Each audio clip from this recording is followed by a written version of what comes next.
Mae Meilir Jones yn cadw dros 500 o ddifed, a mae ganddo fe stablau 100 o gyffylau, a mae'n gorffen dros 800 o wartheg bob blwyddyn yma'r fferm gob ger Treffynon, Sir y Fflint. Mae yna 210 o erwe yma, a 38 o baneli solar wedi gosod ar 2 ar siediau. Sut ydych chi'n gwybod faint o baneli solar i roi ac yn lle? Wel, mae'r ddysguodd reit hawdd o gwybod y lle, chymol, gan bod ni'n gallu neud nhw ar dop yr adeiladau, ac yn ddigon o adeiladau yma, ac wrth gwrs oedden nhw wedi gosod yr ffordd iawn er mwyn yr haul.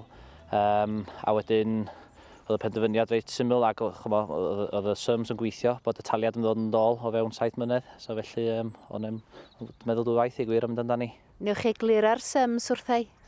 Ia, da ni wedi rhoi'r arian amdano nhw, a fydd y taliad yn dol o fewn 7 mlynedd, a wedyn o hyn ymlaen wedyn, da ni gyda 25 mlynedd o gontract ofo nhw, a wedyn fydd ar ôl 7 mlynedd wrth gwrs fydd ni'n neud elw. Felly, sut mae o'n gweithio cael hyn a hyn am hyn a hyn o drydan ydych chi? Ia, da ni'n mesur prai maen nhw wedi gynhyrchu bob chwarter blwyddyn, a wedyn sgwennu hynny a roed nhw fewn i'r fferm trydan, a wedyn maen nhw yn talu wedyn efo praen da ni wedi gynhyrchu. Faint o'r trydan yna ydych chi'n cael ddefnyddio ar y ffarm?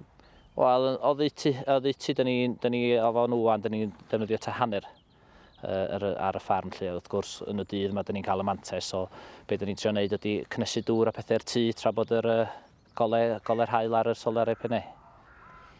Felly, da chi'n dal i gael bil trydan? Ynden, wrth gwrs, dyn nhw ddim yn effeithiol o gwbl yn nos, wrth gwrs, dim ond yn dydd, maen nhw'n gweithio blow. Mae'r hyfed fel, da ni'n mynd i feddwl mwy wan, da ni eisiau bob peth yn barod yn ei le, enghraifft dŵr cynnes a bob peth yn y tŷ yn barod yn y dydd, a dyn ni'n gallu ddefnyddio am y nos. Felly, ar ôl cael hanner y bil arferol, bob 3 mis, da chi'n cael chec ychwanegol? Yndi. Da chi'n fodlon deithio i faint da chi'n gael ar hyn o bryd? Mewn blwyddyn fydd 70,000 yn dod dol bob blwyddyn. A wedyn fydd hynny gyd yn elw ar ôl 7 mlynedd? Ar ôl 7 mlynedd bydd. Bod ganddo'r paneli solar, mae Meilir yn awyddus i leihau'r costau dŵr. Ac i'w helpu, mae Cyswllt Ffermio yn cynnal diwrnod agored am effeithlonrwydd defnydd dŵr ar ei fferm. Diben heddiw wedi cael arddangos yr gwahanol ddilliau o egni gwahanol sydd yma ar y fferm. Mae gen Cyswllt Ffermio lu o ffermydd arddangos, a dwi'n ffodus iawn i fod yn rhedeg y fferm arddangos yma yn Sir Fflint, GOP. A dyn ni'n ffodus iawn bod gen GOP nifer o wahanol ddilliau o egni adnewyddol. Mae gen nhw'r borehole, mae gen nhw hefyd yr paneli solar. Felly mae wedi bod yn fferm ardderchog mwyn cynnal digwyddiad fel yma i arddangos gwahanol ddilliau.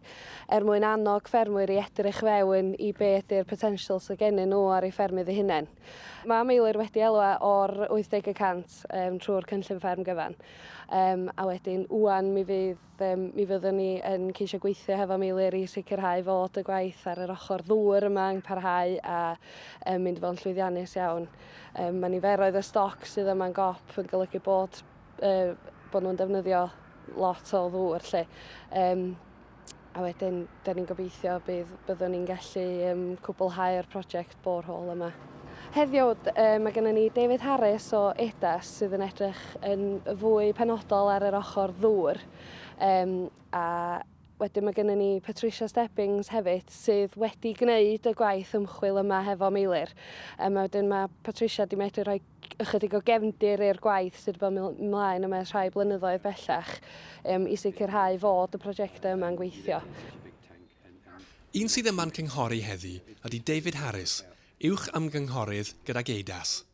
It's mainly to do with sustainable water, mainly for livestock, but you can use it for domestic purposes. We've got lots of rainfall in Wales, and it just seems a shame to let it run down the drains, really. Often it goes from buildings where you've got damaged rainwater goods. It can run over concrete and then cause problems when it mixes with slurry. That has to go into the slurry lagoon, and then you're challenged with the capacity of slurry lagoons. So if you can actually capture some of that water and give it to the livestock, you can save yourself difficulties with slurry storage, keeping a place clean, and get your water bills down a bit. It is fairly straightforward. You've just got to think about a few things like filtering the water, because of bird droppings, leaves and dust that gets blown onto the roof. So you need to make sure that you provide the stock with clean water, which isn't too difficult. And then you need to think about storage periods and don't store it for too long, particularly where it might warm up and you can get problems from that. So you do need to be careful, but it is fairly straightforward. And it's a system that could work for any farmer. I think as long as you've got a reasonable roof. The difficulty is that on some farms you get buildings that have been there for a long time, you get a lot of moss on the roof, so you won't get very much yield from the rainwater there. It'll tend to be absorbed by the moss and then evaporate, and you can lose 50% that way, which is quite a large proportion. On a clean roof, and we've got some of those on this farm, you can actually capture up to 90% before filtering, and you may lose a further 10% through the filtering process. So you can have quite a good yield. Pa fydd mae meilir wedi gael allan o diwrnod?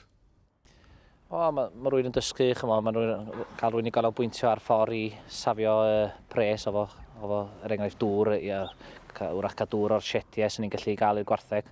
Mae'n bil dŵr ni yma, wel am y flwyddyn mae o dros 5,000 o bunnau. A wrth gwrs, gallai gael pethau i safio hynny. Mae pyn hawddach safio'r pres na i wneud o. So, diwrnod fel un, mae'n ganolbwyntio ac wrach yn neud bach o hwb i rwy'n feddwl am wneud y gwaith hefyd. Mae gennym ni, fel dyn ni wedi gweld heddiw, ambell i opsiwn, mae gennym ni ffynon. Dyn ni'n wrach yn drio gael dŵr allan o'r ffynon a gweld os ydy hynny weithio. Ac os fydd angen dŵr ychwanegol, mae gennym ni gynnal adeiladau yma a trio gael dŵr o hynny. Ydy'r systema newydd yma mynd i fod yn gostus i chi? Sa chi'n gallu dweud bod nhw yn gostus, blaw pan ydych chi'n gweld bod yr safiad gymaint, mae'n debyg iawn sy'n ni'n gallu safio'r pres yn ôl o fewn blwyddyn. Werth i wneud felly? O, yndi, sicr, yndi. Os gallwn ni safio pethau fel efo, neu angen wneud hynny o bres. So, ni'n fendith mawr i busnes os gallwn ni wneud pethau felly.